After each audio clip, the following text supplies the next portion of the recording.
The movie starts with a young couple getting married in a church. The interesting part is that both the bride and groom, as well as the guests, are high school students. Usually, high school students are considered too young to get married, but the government wanted to increase the number of babies being born. This is because many modern Japanese people choose to stay single, which causes a decrease in the birth rate. So the Japanese government created a special program to help teenagers who are 16 years old find a life partner. They used careful calculations based on genetics to match them. The government doesn't force anyone to marry their assigned partner, but they strongly suggest it. At the wedding ceremony, the bride and groom, along with their guests, leave the church. They gather outside because the bride will toss her bouquet of flowers. The other students are excited to catch it, and surprisingly, a young man named Yuto Shiba catches it, even though he didn't expect to. Yuto then gives the bouquet to his childhood friend, a girl named Aoi Nisaka. When their classmates see this, they cheer for Yuto and Aoi, and hope they'll become a couple. The next day, Yuto and Aoi were at the park, having a good time together, even though they were just friends. They've been close buddies since they were kids, so they felt really comfortable around each other. As Yuto was dropping Aoi off at her place, he mentioned that her dream of meeting her ideal prince might come true soon since she turned 16. Aoi remembered a moment from their childhood when they kissed during a school play. Back then, she had told Yuto not to kiss anyone else but her. Thinking about this made Aoi feel a bit embarrassed. To make it short, Aoi celebrated her 16th birthday with her parents and her uncle, Daisuke. They talked about the government's matchmaking program. Aoi's parents had been matched through this program, and they've been happily married ever since. Aoi was excited and wanted to hear more about their love story, but Daisuke didn't want to talk about his own romance when she asked. He gave Aoi a birthday present and suggested she open it when she finds someone special. In the evening, Aoi was feeling worried while waiting for Yuto to call and wish her a happy birthday, as he always did. Finally, Yuto called and asked her to meet him at the park tonight. Aoi got excited and dressed up nicely to meet him. When they met, Yuto wished her a happy birthday and gave her a gift. While they were chatting, Aoi got a notification from the government about her potential partner. She felt really nervous and didn't want to look at the person's face, but deep down, she secretly hoped that her potential partner would be Yuto. Aoi then asked Yuto to pretend to be her potential partner so she could practice and feel less nervous when meeting the real one. Yuto agreed to help right away. Surprisingly, Yuto confessed his love for Aoi. She was so shocked that she couldn't respond, and before she could say anything, Yuto kissed her. Just then, a young man carrying flowers showed up and called Aoi's name, surprising both of them. Then, a young man named Sosuke Takachiyo approached Aoi and introduced himself as her potential partner chosen by the government. Sosuke gave her some flowers as a birthday present and a way to introduce himself. Aoi looked happy to finally meet her potential partner, so Yuto said goodbye and left them alone. Sosuke told Aoi that he wanted to get to know her better and invited her to have lunch at a cafe. Aoi was surprised that Sosuke asked her out on a date so quickly. The next day at the cafe, Aoi was feeling very nervous, so she called her uncle for some advice on how to handle a first date. Daisuke told her to relax and not be too anxious because it could make things awkward. After hanging up with her uncle, Aoi was surprised when Sosuke suddenly appeared behind her. She felt really awkward, especially because Sosuke was quiet and didn't smile much. During their conversation, Sosuke suddenly held Aoi's hand and took her for a walk in the park. He told her that he didn't care about her background because his parents had approved of their arranged marriage. Sosuke mentioned that he would still marry Aoi to follow government rules, as long as she didn't bother him, and he wouldn't complicate her life. Afterward, Sosuke scheduled their next meeting and left Aoi. A few days later, Aoi was surprised when her classmates looked at her phone and discovered that her future partner was the son of the chairman of Takachiyo's hospital. However, Aoi didn't really care about that because of Sosuke's distant behavior. She greeted Yuto, hoping to share her worries with her best friend. But unexpectedly, Yuto was distant and only gave her a brief greeting before going to his seat. It seemed like Yuto wanted to keep his distance from Aoi now that she had a potential partner. After some time, Aoi and Sosuke went on another date. This time, Aoi changed her appearance, hoping to get Sosuke's attention.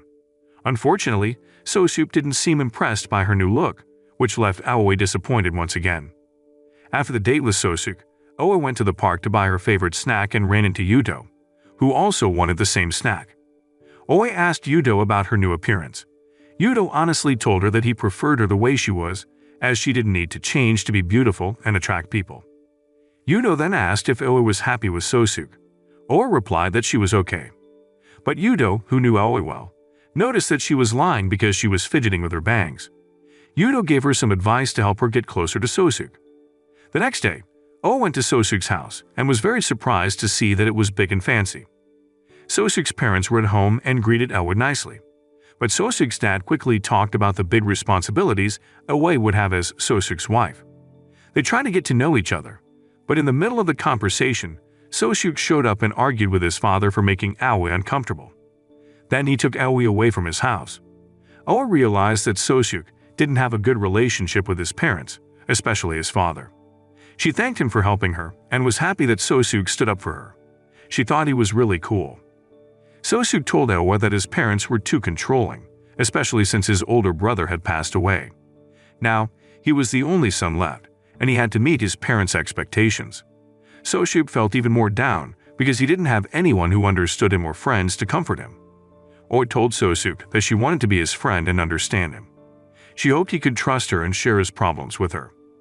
Aoi promised to work hard so that Sosuk would feel more comfortable opening up to her. At first, Sosuk worried that Aoi might leave him when she learned about his strained relationship with his parents. But as he saw Aoi's genuine interest in getting to know him better, he became more interested in her.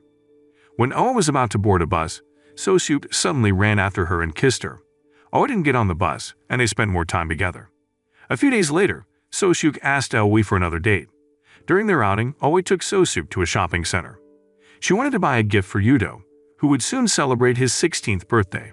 While shopping for Yudo's gift, Aoi noticed that Sosuk seemed sad and distant. Sosuk finally admitted that he was unhappy because Aoi seemed to be thinking about other guys while they were on their date. Aoi was pleased to see Sosuk's jealousy because it showed his romantic feelings for her. Moreover, Sosuk kissed her passionately. It was Yudo's birthday, and Aoi gave him a scarf as a gift. After wishing him a happy birthday, Aoi was excited to ask Yudo about his potential partner and hoped to meet her. Yudo explained that his potential partner lives far away, so they might not meet for a while. Aoi then invited Yudo to join her and Sosuk to become friends. At first, it was a bit awkward, but Sosuk helped ease the tension, making Yudo feel more comfortable around him. Yudo also tried to befriend Sosuk because he didn't want to disappoint Aoi. After having lunch together, they decided to check out an event at a shopping mall. Aoi and Sosuk went ahead, but Yudo struggled to keep up with them and looked tired, having trouble catching his breath. That night, Aoi was in a souvenir shop, and Yudo and Sosuk had a serious conversation. Yudo told Sosuk everything about Aoi, from her likes and habits to her dislikes. Unbeknownst to them, Aoi overheard their conversation. Then, Yudo asked Sosuk if he liked Aoi and could make her happy. Sosuk replied that it was not his concern. This made Yudo angry, and he started to attack Sosuk. They almost got into a fight, but Aoi rushed over and stopped them. Annoyed, Yudo decided to leave. While Aoi was chasing after Yudo, Sosuk found something that had fallen from Yudo's bag during their confrontation. After that, Yudo stopped coming to school and became hard to reach. A few days later, Sosuk called Aoi and told her he was going to Kyoto University to study medicine. He got a scholarship and wanted to become a doctor through his own efforts, not because of his parents' influence. Although Aoi was sad about the separation, she was happy that Sosuk had a dream and was working hard to achieve it. Aoi promised to support him and wait faithfully.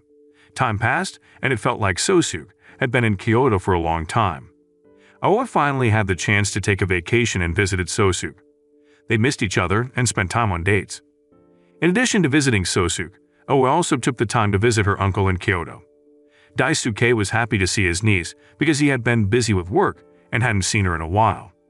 Aoi asked about her uncle's love story that he hadn't shared before. Seeing Aoi so happy with her assignment partner made Daisuke relieved because Aoi didn't have the same experience as him.